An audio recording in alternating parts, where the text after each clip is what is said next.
Hey, what's up, my beautiful cosmic family members and friends? Today's date is October 1st, 2016, and I have some very interesting things I want to share with you guys. For starters, as a friendly reminder, on AstralBooBaby.net homepage, this month's theme is dedicated to Astral Parasites, Astral Bottom Feeders.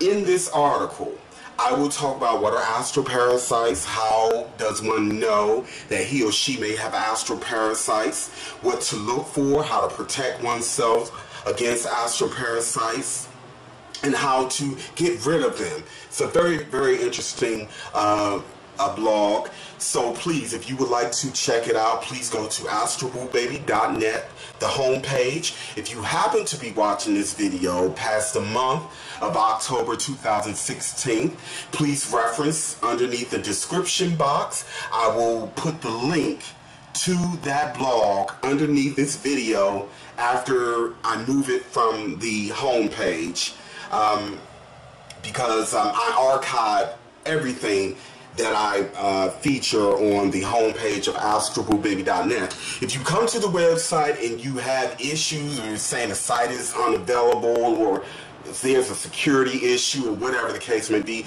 please just refresh your browser. You may have to refresh your browser a few times to get to it. Again, please check it out. I think you guys will gain quite a bit from it. At least it will spark some inner dialogue, which my videos are designed to do, to provoke thought, to get a different kind of dialogue going. Speaking of astral parasites, I want to talk about clowns. And I'm going to show you why I'm making a connection between the two. I've said it again and again, and I will say it now. Every creation story has a different perspective, a different angle to it. So when we look at the origin of clowns, depending on what timeline in history, what cultural race, whatever the case may be, there will be filters involved in the origin about clowns and where they come from.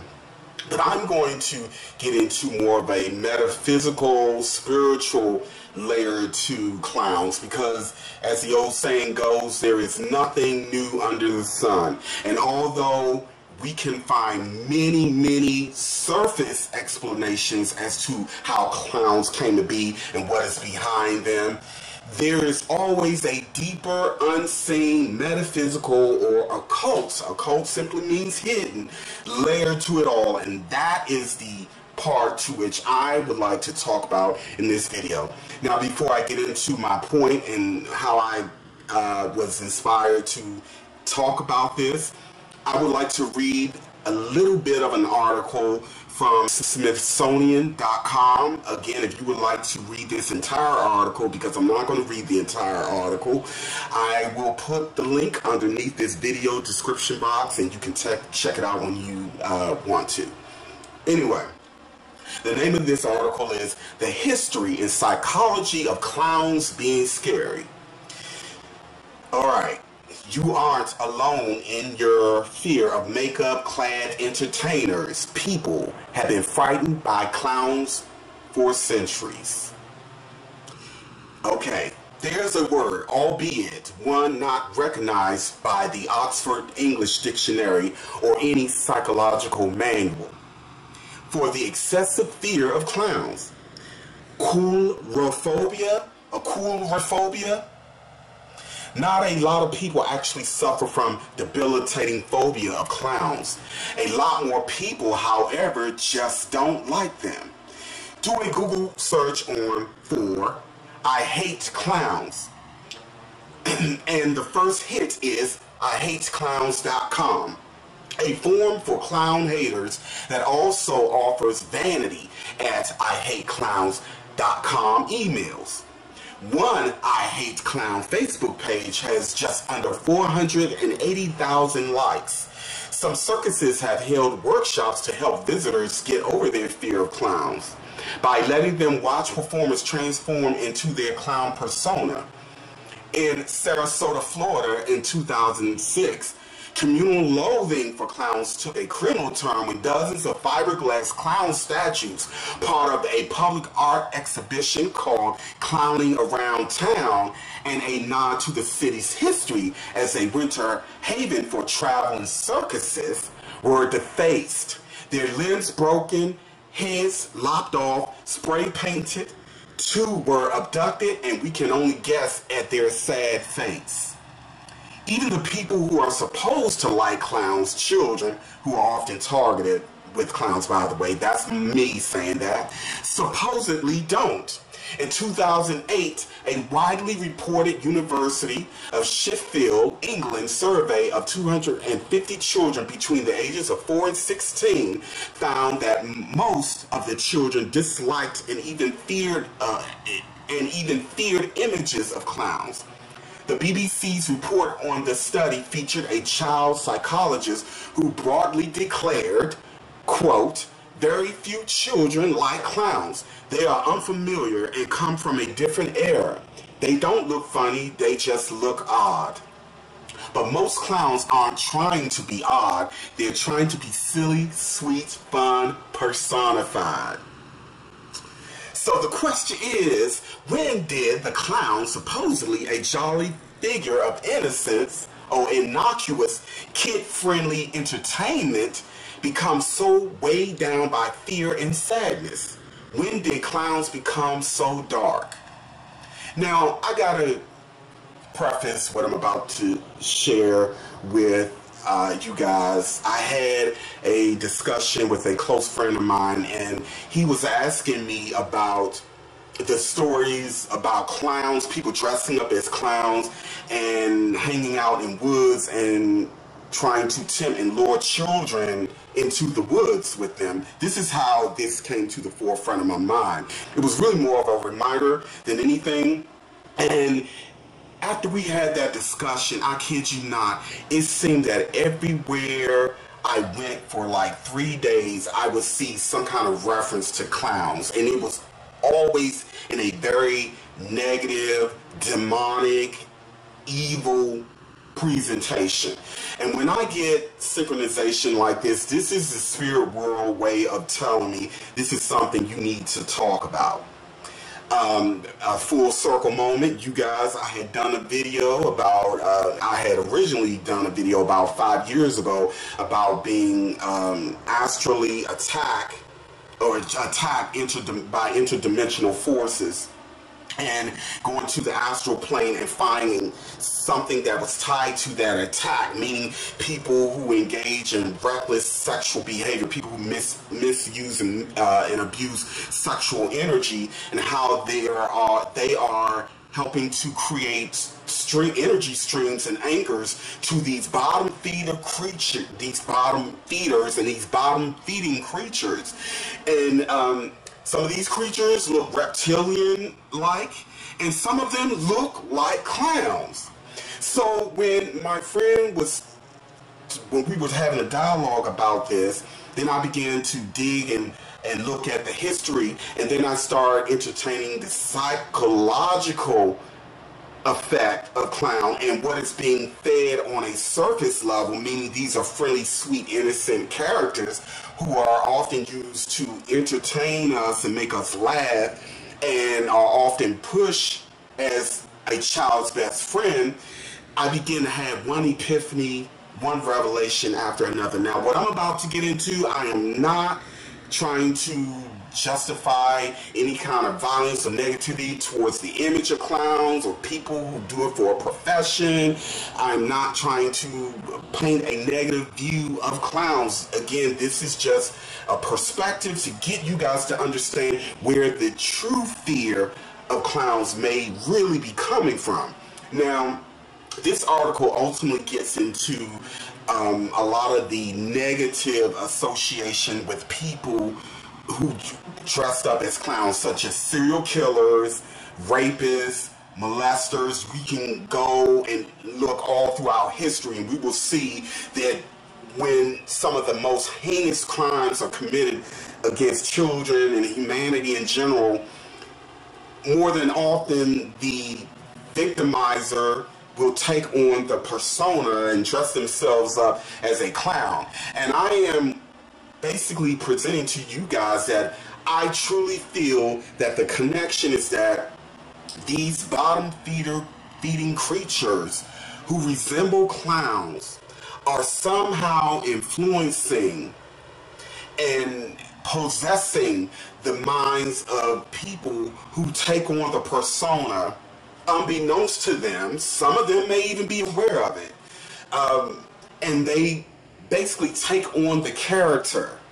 And then I look at, and I have to consider the deliberate organizational patterns by wicked forces to make clowns appear to be friendly so that many of us open ourselves up to them psychologically. Because if we were to open ourselves up psychologically or subconsciously to clowns and seeing them as friendly and innocent, and when those of us have our trips on the astral plane or may have an astral parasite, which could be one of these creatures, we may be more prone to open ourselves up to them. Do you see where I'm going with this? So no, there is no coincidence that many people who have done atrocious, evil, wicked, demonic things, and I'm only using these adjectives to drive home a point, that many of them take on the persona of clowns. There are clown-like beings who are astral parasites. They are bottom feeders, and they are mostly driven by sexual perversion. Meaning these are people who like to force their will upon and strike fear and violence in their victim as they engage in a very sexual way with their victims. And they love to see blood during the act of sex. So if we were to look at, let's say, a serial killer such as Ted Bundy, and we look at what this person had done to his victim and even to the victims after their death, you can clearly see that this is a severely compromised, lowly compromised human being. And again, my strongest feeling is that this person was basically being possessed by an astral parasite. And really, they all are. I'm just going to say it. Honestly, everything in me is saying that every single person who dresses or have dressed as a clown to use it to rape and pillage and murder and harm, this is definitely the work of low-level astral parasites possessing them and using the image and a persona to solidify what this presence is really all about. I don't know if you guys remember that movie, It.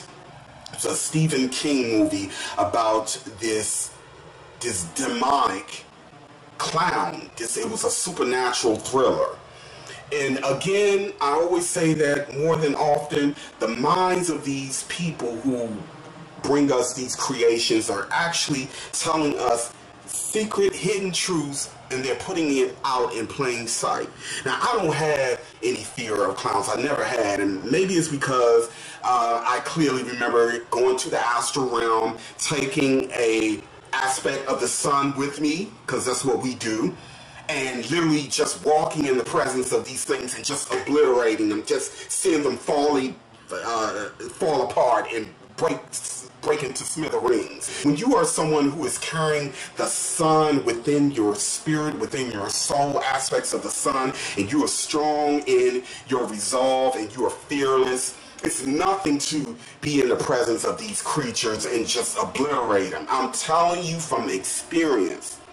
And this is symbolic of, I believe, with vampires, because these parasites are the equivalent to vampires. And just like they depict in the movies, vampires that can't stay in the sun, if they're in the sun more than a few seconds or what have you, they will vaporize, they will, burn of a fiery death. I'm telling you from what I have experienced, this is exactly what happens when we come in the presence of these creatures. And again, the reason why they are so literally white and very and are attracted to low vibratory energy streams, it's because that is where they are. They don't have access to light.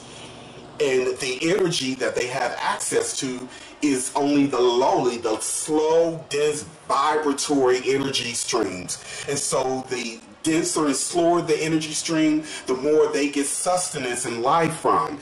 It sustains them. And more than often, I would say that there those of us who come into proximity of these beings by way of people who have these parasites, and we don't even realize we are sleeping with these beings. Now, of course, if our vibration and our energy stream and our light is very, very strong, there isn't but so much that these parasites can be done to us. But for one to actually lay down with these beings, there can't be a very strong high vibratory match in frequency, meaning the person can't be very bright with sunlight in their presence, in their makeup, because the astral parasite would not be able to engage in such a powerful spiritual encounter and not be destroyed or burned, so to speak. So I would like for you guys to just entertain the possibilities here. I'm not going to spoon feed every point that I'm making here, but I think in gist you get what it is I'm saying. So again, if you would like to check out Astral Parasites, check it out. Look more into clowns psychologically, spiritually, mentally. On an occult level, we are definitely at war. But I'm here to tell you that the light, those who walk in the path of righteousness, of love, unity, oneness, peace, you know we got this. And that's all I'm going to say. As always, continue to question, learn, and grow. You are loved beyond measure. Keep it growing and flowing. And until next time, be safe.